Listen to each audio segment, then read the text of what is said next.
और मेरा नाम है कविंद्र कुमार और एक बार फिर से मैं आपके सामने एक नई वीडियो लेकर हाजिर हूँ, जिसमें मैं बताऊंगा कि गुरु का विभिन्न ग्रहों के नवांशों में क्या फल होता है।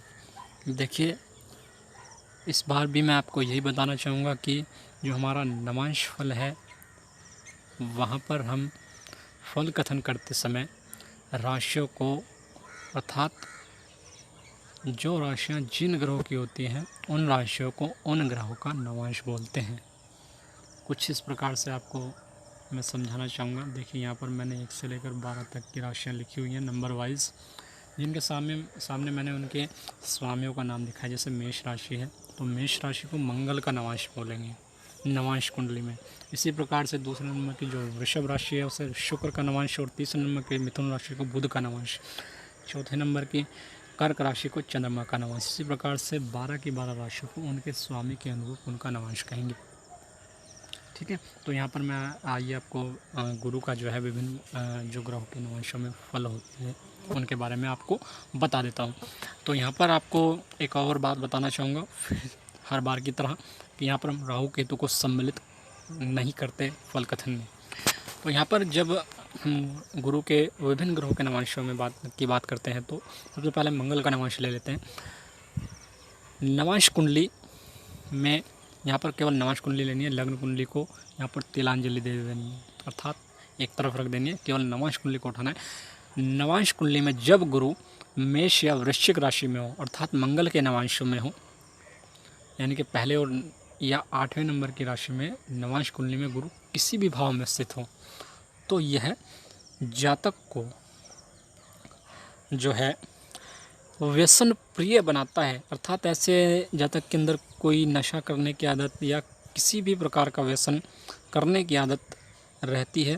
ऐसा जातक मुख रोग से पीड़ित होता है, पापी तथा अज्ञात अर्थात अनजाने डर से भयभीत रहता है, परेशान रहता है।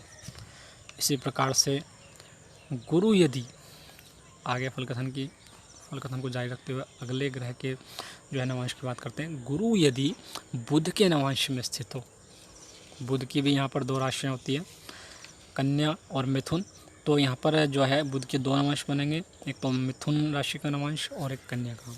यदि नवांश कुंडली में गुरु मिथुन या कन्या राशि में किसी भी भाव में स्थित हो तो यह जातक को दयालु सुंदर बनाता है। अर्थात जातक दयालु भी होता है, उसमें सुंदरता भी देखने को मिलती है।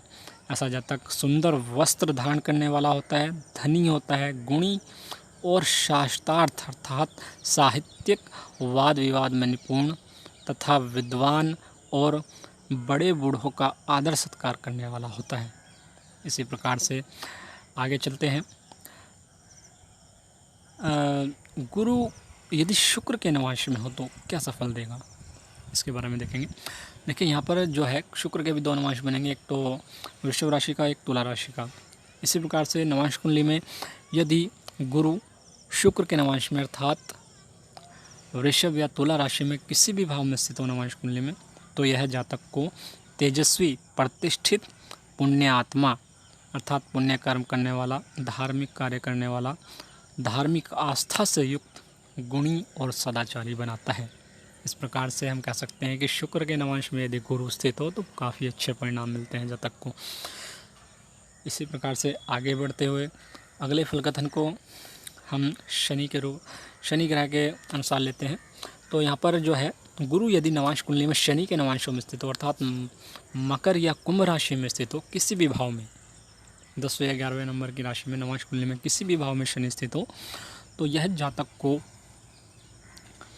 प्रतिकूल फल दिया करता है, जो कि कुछ इस प्रकार से है। जैसे जातक को आँख व नाक के रोग दे देता है तथा किसी नशे की आदत डाल देता है, किसी प्रकार का व्यसन दे देता है किसी भी प्रकार का, और यह जातक को अल्प बुद्धि, निर्धन तथा आपदाग्रस्त और राजदंड का भय भी दिया करता है। अर्थात सरकारी जो है दंड जातक को मिल सकते हैं किसी भी रूप में, जैसे पुलिस का हो, चाहे कोर्ट का हो, चाहे किसी भी अन्य जुर्माने का हो।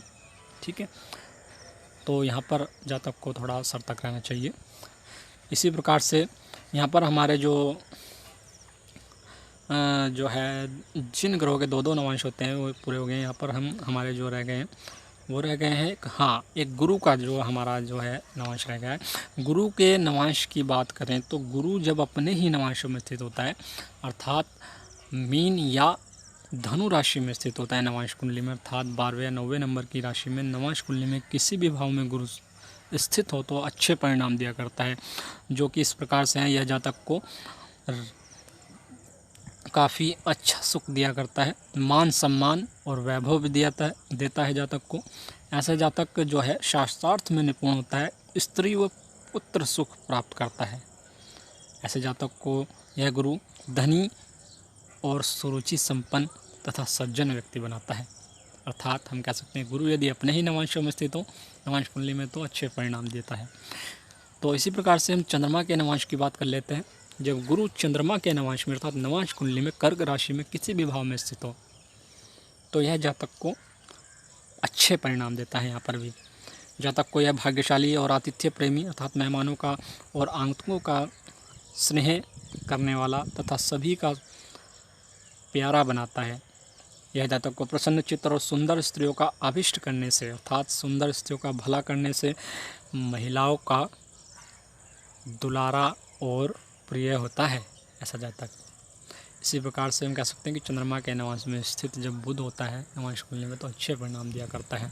तो इसी प्रकार से यदि हम सूर्य के नवांश में स्थित बुध की बात गुरु की बात करें, यहाँ पर मैं वर्ड मिस्टेक हो गई थी, समझ आऊँगा। तो सूर्य के नवांश में जब गुरु होता है तो यह जातक को प्रतिकूल परिणाम दिया करता है। सूर्य के नवांश में स्थित गुरु जातक को दुष्ट स्वभाव, बुरे कार्यों में संलग्न, अल्प बुद्धि बनाता है। यह जातक को निर्बल, निर्धन और क्रोधी भी बनाता है, अर्थात बुरे परिणाम दिया करता है सूर्य के नवांश में स्थित गुरु। तो इस प्रकार से मैंने सभी ग्रहों के जो है नवांशों में गुरु की स्थिति को फलित किया है। मुझे उम्मीद है आपको समझ में आया होगा। यदि आपकी कोई शंका या दुविधा है तो आप मुझसे निसंकोच कमेंट करके या मेरे व्हाट्सअप नंबर पर जो कि मैंने वीडियो के डिस्क्रिप्शन में दे दिया है वहाँ पर आप मुझे कुछ भी पूछ सकते हैं इससे रिलेटेड। नमस्कार।